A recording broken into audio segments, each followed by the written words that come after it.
नमस्कार दोस्तों, आप सभी का स्वागत है हमारे YouTube चैनल ज्ञान का भंडार जीके में। पिछली वीडियो में हम इतिहास के कुछ मोस्ट इम्पोर्टेंट प्रश्न लाए थे, तो इस वीडियो में उसके आगे जो मोस्ट इम्पोर्टेंट प्रश्न आने वाले हैं हम आपके लिए लेकर आए हैं। तो आपने अभी तक हमारे चैनल को सब्सक्राइब नहीं किया है तो अभी करें, ठीक है। और वीडियो अगर अच्छी लगे तो वीडियो को लाइक ज़रूर करें, ठीक है। चलो ठीक है, शुरू करते हैं।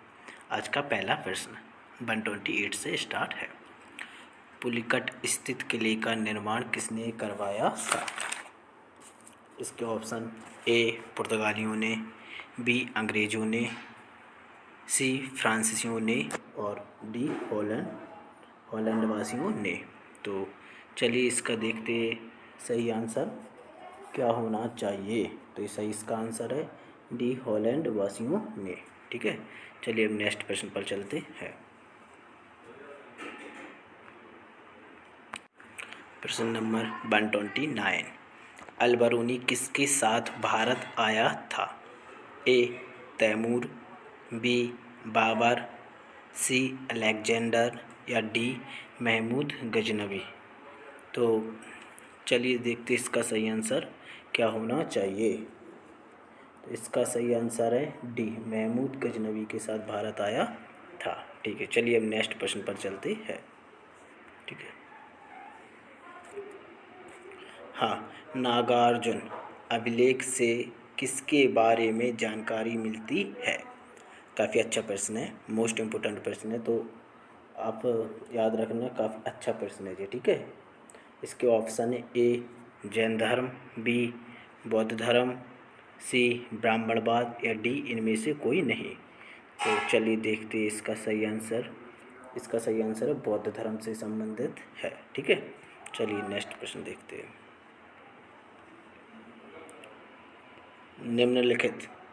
निम्नलिखित में से कौन सा जोड़ा गलत है?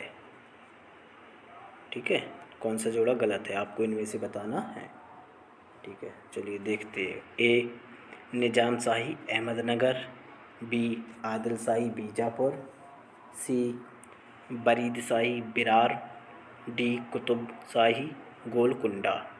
तो अब चलिए इसका कुछ सही आंसर देना है। देखते हैं इसका सही आंसर क्या होना चाहिए। तो इसका सही आंसर है बरीद शाही बिरार, ऑप्शन नंबर सी, ठीक है। तो चलिए अब सही आंसर देख नेक्स्ट प्रश्न पर चलते हैं। सॉरी, तो आज का नेक्स्ट प्रश्न है क्वेश्चन नंबर 132। चलिए, तो भारत में विधवा पुनर्विवाह के कानून को सुदृढ़ता प्रदान करने वाले पहले व्यक्ति थे। Option A Pandit Ramabai, B Ishwarchandra Vidyasagar, C Maharshi Karve या डी राजा राममोहन राय। अगर आपको इसका आंसर पहले से पता है तो आप कमेंट करके जवाब दे सकते हैं। चलिए इसका सही आंसर भी देखते हैं, ठीक है। तो इसका सही आंसर है option number B Ishwarchandra Vidyasagar ji, ठीक है। तो चलिए नेक्स्ट प्रश्न पर चलते हैं।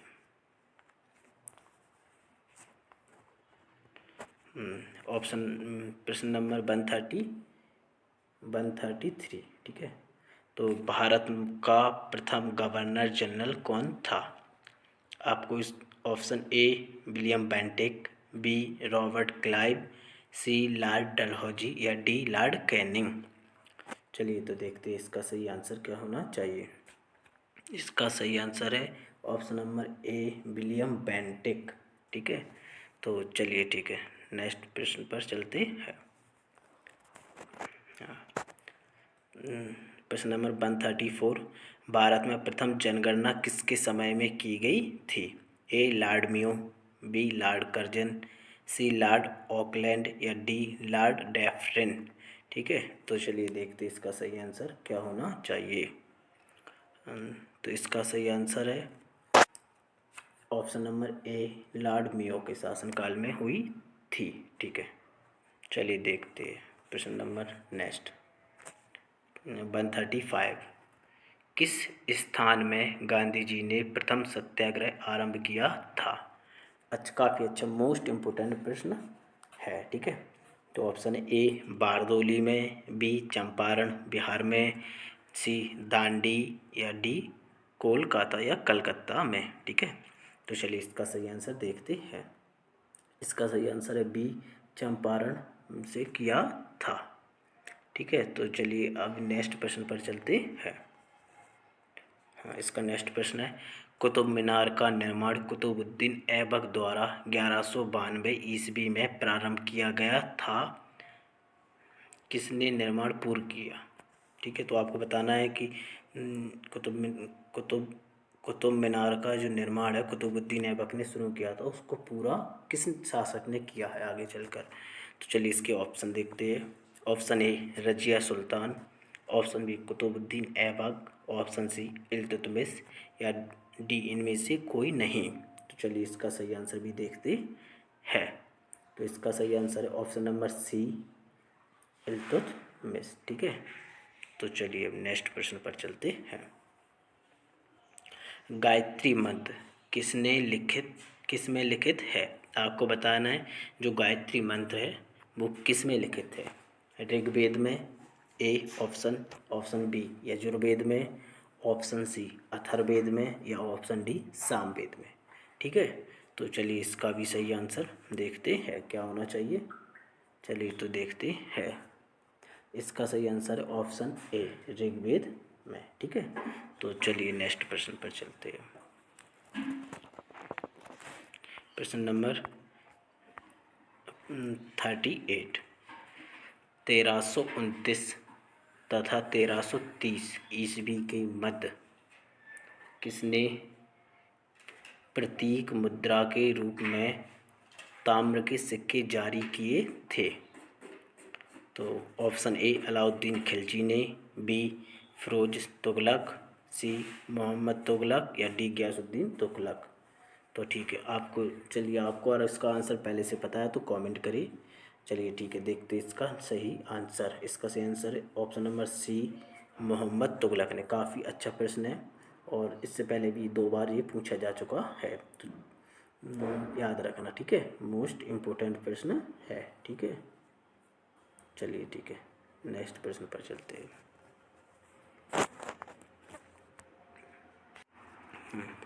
तो प्रश्न नंबर 39।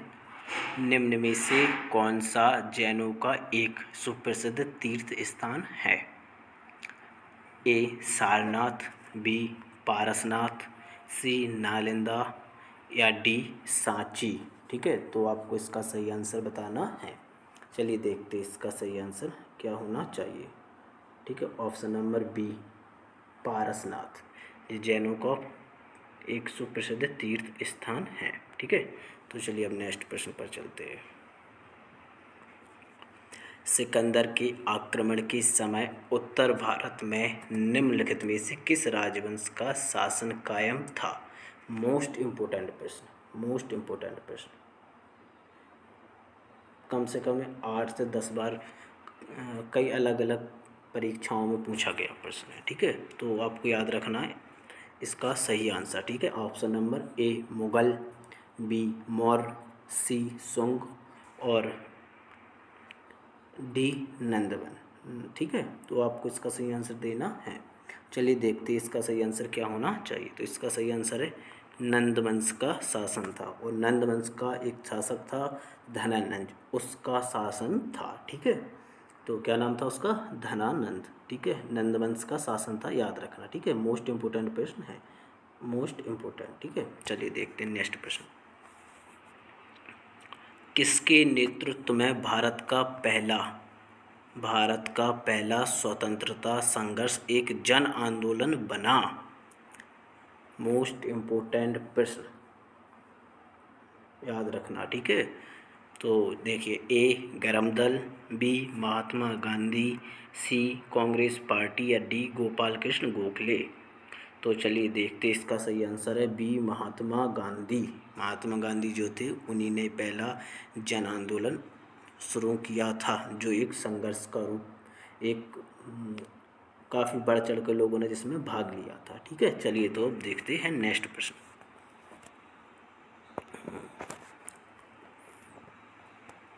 चलिए पहले आप प्रश्न पढ़ लेंगे क्योंकि जी काफ़ी बड़ा है, तो कोशिश करेंगे कि वैसे आ जाना चाहिए, बट अगर नहीं आ रहा है तो आप देखते हैं।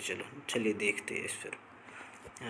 क्वेश्चन नंबर 142, ब्रिटिश सरकार ने वह कौन सा कानून पारित किया जिसके अंतर्गत सरकार को यह अधिकार व शक्ति मिली कि वह लोगों को बिना कोई मुकदमा चलाए गिरफ्तार कर आतंकी होने के संदेह मात्र का आरोप लगाकर कैद खाने में डाल दे। मोस्ट इम्पोर्टेंट प्रश्न है, ठीक है, याद रखना। ये प्रश्न कई बार मोस्ट इम्पोर्टेंट प्रश्न है, याद रखना है, बहुत ही ज़्यादा मोस्ट इम्पोर्टेंट प्रश्न, ठीक है, याद रखना है आपको ये प्रश्न। और इसके ऑप्शन सुनो। ए 1990 का कानून, 1919 का कानून, ठीक है, याद रखना है। बी रॉलेट एक्ट, सी मिंटो मार्ले एक्ट, या डी उपरोक्त में से कोई नहीं। तो ठीक है, प्रश्न अगर आपने नहीं समझा है तो आप वीडियो को पॉज करके भी देख सकते हैं। चलिए तो इसका आंसर भी अपन देखते क्या होना चाहिए। तो इसका आंसर बहुत ही मोस्ट इम्पोर्टेंट चीज़ें याद रखना, ठीक है। इसका आंसर है बी रोलेट एक्ट, ठीक है। एक जो ऐसा कानून था जिसके द्वारा अंग्रेज़ सरकार जो थी वो बिना किसी भी FIR के या फिर बिना किसी भी सिर्फ संदेह मात्र से आपको गिरफ्तार कर सकती थी और जेल में भी डाल सकती थी, ठीक है। चलिए तो अब नेक्स्ट प्रश्न पर चलते हैं। ये आ गया महात्मा 143 प्रश्न नंबर। वर्ष 1920 में महात्मा गांधी को महात्मा की उपाधि किसने प्रदान की? बहुत ही मोस्ट इम्पोर्टेंट प्रश्न, बहुत ही मोस्ट इम्पोर्टेंट। हम आपके लिए जो प्रश्न आए वो बहुत ही मोस्ट इम्पोर्टेंट सारे प्रश्न हैं और आपको सारे प्रश्नों को अच्छे से याद करना है, ठीक है। अगले वीडियो में हम आपके लिए फिर से कुछ बहुत ही मोस्ट इम्पोर्टेंट प्रश्न लेके आएंगे, ठीक है। तो आपको वीडियो को लाइक और चैनल को सब्सक्राइब करना है और बेल आइकन को जरूर दबाना, जिससे आपको अगली वीडियो का नोटिफिकेशन मिल जाए। चलिए तो शुरू करते हैं। इसका option A Annie Besant, B JL Nehru, C Bal Gangadhar Tilak, D Rabindranath Tagore, ठीक है। तो चलिए देखते हैं इसका सही आंसर क्या होना चाहिए, ठीक है। 143 इसका आंसर है option number D Rabindranath Tagore, ठीक है। वर्ष 1920 में महात्मा गांधी को महात्मा की उपाधि किसने दी थी? तो आपको याद रखना है। तो इसका आंसर है रविंद्रनाथ टैगोर ने दी थी, ठीक है। चलिए हम नेक्स्ट प्रश्न पे चलते हैं। चलिए तो जी आपको लिए हम प्रश्न लाए, याद रखना, और ये काफ़ी इम्पोर्टेंट होने वाला है, ठीक है। मोस्ट इम्पोर्टेंट प्रश्न है, ठीक है, याद रखना। इलाहाबाद प्रस्ती लिखी है, काफ़ी अच्छा प्रश्न है, आपको अच्छे से याद रखना है, ठीक है। तो चलिए इसके ऑप्शन ए हरिसेन ने, बी जनार्दन ठाकुर ने, सी प्रेमचंद्र ने, या डी निराला ने। तो चलिए इसकी आंसर भी देखते हैं। इसका आंसर ए हरिसेन ने, ठीक है, याद रखना। काफ़ी इम्पोर्टेंट प्रश्न है, याद रखने हैं आपको, ठीक है। चलिए ठीक है, नेक्स्ट प्रश्न पर चलते हैं। हाँ, प्रश्न नंबर 145, निम्न में से 1857 विद्रोह का कौन सा नेता नेपाल पलायन कर गया था? ठीक है, तो आपको इस बात को भी अच्छे से याद रखना है। ऐसा कौन सा नेता था जो 1855 का जो है नेपाल पलायन कर गया था, ठीक है। देखते हैं इसके option A Nana Saheb, B भक्त खान, सी कुंवर सिंह, और डी बहादुर शाह जफर, ठीक है। तो आपको इसका सही आंसर देना है। इसका आंसर ए क्या है? ए नाना साहेब। नाना साहेब जो कि एक पेशवा थे, वो क्या है, नेपाल चले गए थे युद्ध के समय, ठीक है। चलिए तो देखते हैं नेक्स्ट प्रश्न। सुभाष चंद्र बोस ने अपने स्वाधीन भारत की सरकार का उद्घाटन किया था, कब किया था? तो जी आपको बताना है। A Singapore, B Burma, C Japan, या डी जर्मनी, ठीक है। तो इसका आंसर भी आप चलिए इसका आंसर देखते हैं। तो इसका आंसर ए सिंगापुर में किया था, ठीक है, याद रखना। आपको काफ़ी मोस्ट प्रश्न लेके आए हम आपके लिए, तो आपको अच्छे से याद करने हैं, ठीक है। चलिए देखते हैं नेक्स्ट प्रश्न। नेक्स्ट प्रश्न है 147 प्रश्न नंबर। तुलुब वंश की स्थापना ने की थी, मतलब तुगलक वंश की स्थापना रिक्तस्थान ने की थी। तो आपको इसका सही आंसर बताना है, ठीक है। चलिए तो इसके आंसर देखते हैं। ऑप्शन देखते, ए वीर Narasimha, B इमादी Narasimha, B नरासा नस्यांका, D इनमें से कोई नहीं, ठीक है। तो चलिए इसका आंसर देखते हैं। इसका आंसर ए वीर नरसिंह ने की थी, ठीक है। तो याद रखना है आपको किसने की थी, वीर नरसिंह ने। चलिए अब नेक्स्ट प्रश्न पर चलते हैं। चलिए ठीक है, प्रश्न नंबर 148, पूर्वी गंग वंश के शासक का नाम बताए जिसे कोणार्क मंदिर का निर्माता माना जाता है। मोस्ट इम्पोर्टेंट प्रश्न है, याद रखने हैं आपको। सॉरी मोस्ट इम्पोर्टेंट प्रश्न है, याद रखने हैं आपको, याद रखना है, ठीक है। अच्छे से। चलिए ऑप्शन देखें, ए इंद्रवर्मन ने, बी अनंत वर्मन ने, सी प्रथम नरसिंह देव ने, या डी अनांग भीमदेव ने। क्या? अनांग भीमदेव ने। तो चलिए देखते हैं इसका सही आंसर क्या होना चाहिए।